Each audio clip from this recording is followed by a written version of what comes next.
For anybody that's been in college, if you're the first guy that's 21 and can buy alcohol, that is currency in college. You can get a lot done. Mow my lawn, do my laundry. I'm the one guy in the dorm. I can buy alcohol. Being 21 years old in college, the first guy in your group, my friends, you'll never have more power. It's like oil in Saudi Arabia is currency. They have it. Most countries don't. They get what they want because of it. Quarterbacks in the NFL are currency.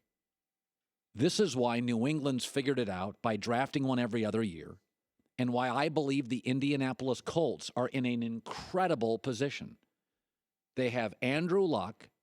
Chris Ballard, their GM, smartly got Jacoby Brissett, and if they keep losing, they could be in the Josh Rosen, Sam Darnold sweepstakes. Indianapolis is in an incredible spot, and the Giants aren't, because the Giants haven't drafted a quarterback like New England every year or 2 out of 3 years.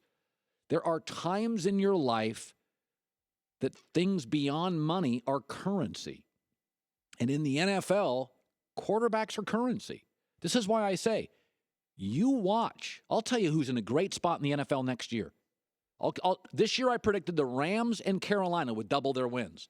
You know who's going to double their wins next year or triple them? Indianapolis has a great situation with quarterbacks, and San Francisco, of course, they won't triple their wins, but I think they have a borderline playoff chance. Why? Because they got Garoppolo, and they may end up with a first or second pick. You got to draft quarterbacks every year, man. It's like being the only friend in college that's 21. You have so much leverage if you have a Jacoby Brissett, and there's 6 teams in this NFL. And here's the other thing. Albert Breer came out with a mock draft, and I trust Albert. But his mock draft has Darnold going to Cleveland, Saquon Barkley running back San Francisco, and Josh Rosen UCLA. Here's why it's flawed. I strongly believe, and it's now been reported, that Sam Darnold will consider who's drafting number 1. I believe Sam Darnold. I do not have this sourced yet. I'm not going to bother Sam during the season. I believe that Sam Darnold will go back to USC. Again, I don't have it sourced. It's my gut feeling if Cleveland has the number 1 pick, and I would recommend that. So what's going to happen is Cleveland's going to draft Josh Rosen, who won't go back to UCLA. And the New York Giants, they're going to be stuck with Eli. And again, I don't think Eli is terrible. But please, NFL teams, the reason San Francisco and Indianapolis may not be good today, but are in great spots. Quarterbacks are currency in this league. Draft them even if you get Brady. Every year. Draft another and another and another and another and use them as poker chips. Well, I saw a story this morning, and it's one of those, where coaches on the hot seat in the NFL. And they got Ben McAdoo of the Giants and Hugh Jackson of the Browns and Chuck Pagano and Marvin Lewis and Dirk Cutter and John Fox. And in a couple of cases, I get it. But there is something happening in the NFL. Be very careful about firing your coach. Fans are unrealistic on this. Mike McCarthy last year. Now think about how good Mike McCarthy has been. He's won his division 6 times. 8 years in a row in the playoffs. His winning percentage is 64%. Significantly better than Bill Parcells. And he's won a Super Bowl. And last year, they got off to a 4-6 start. And the seat got hot. The seat got hot. And by the way, after Monday Night Football, you know what I'm reading? You know what I'm hearing? You know the chatter I'm seeing? It's all about Aaron Rodgers. Mike McCarthy's irrelevant. Anybody can win with Aaron Rodgers. What I'm saying is, look at Mike McCarthy's success, and there are only 2 coaches in this league that are bulletproof, Pete Carroll and Belichick. Even Andy Reid, if he doesn't win a playoff game, you'll start hearing chirping. So in a sport with 32 teams, 2 guys could absolutely have back-to-back weak seasons and still keep their job.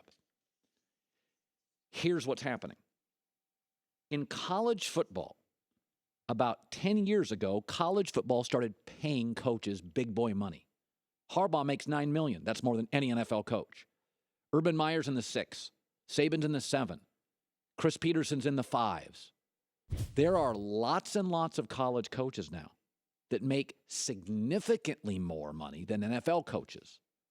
And not only that, with the NFL coaching changes, or with the NFL rule changes, it is such a quarterback-dependent league that in the NFL, as Herm Edwards once told me, there's two types of coaches in the NFL.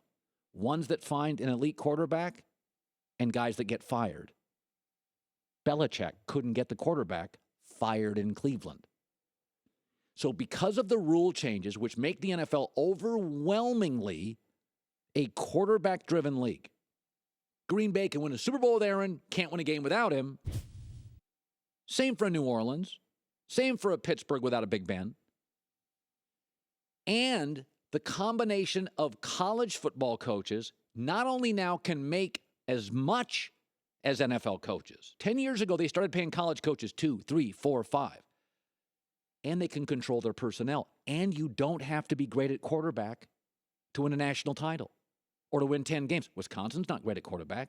Miami's okay at quarterback. Notre Dame's okay at quarterback. Alabama's okay at quarterback. Auburn's okay at quarterback. TCU's okay at quarterback.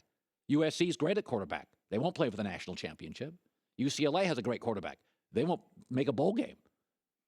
And so be very careful about Hugh Jackson. So you're going to run Hugh Jackson out of Cleveland. Be very careful. Hugh has been around this game for 30 years. The minute Hugh Jackson left Andy Dalton, what happened to Andy Dalton? Whenever I see Hugh Jackson on this list, Cleveland plays their butt off every week and hasn't won a game. Okay, Belichick got fired here. Nobody could win games in Cleveland. Nobody. And here's the chart I want to show you. It's pretty amazing. So these are NFL coaching changes. In the 80s, there were 59 coaches, 60, rounded up. The following decade, 70. Following decade, 75. Yet it has exploded in the last 6 years. We are on pace to have over 100 coaches in a decade. That's like 50% higher. Why would that be? Number one, college football started paying coaches big boy money. Why wouldn't you just live in Austin, Texas, Athens, Georgia? Why not live in a small college town where the media's not as rough, the owners aren't crazy billionaires, I can control my personnel, and because of the NFL rule, coaching and rule changes, you can't win in the NFL without a quarterback. So be very careful about running some of these veteran guys off. Dirk Cutter. You find me right now a coordinator in the NFL better than Dirk Cutter in Tampa. Been coaching 30 years. You find me a coordinator in the NFL better than Hugh Jackson. Okay, because these college guys now, they're not coming to the NFL. Chris Peterson could be better than Hugh Jackson. Chris Peterson could be better. David Shaw could be. Urban could be. Saban could be. There's about 9 to 10 coaches in college right now. When I talk to my NFL guys, about 9 college coaches that could go to the NFL. Why? As Herm Edwards says, 2 kind of coaches in the NFL now due to the rules. Either find an elite quarterback or you're fired.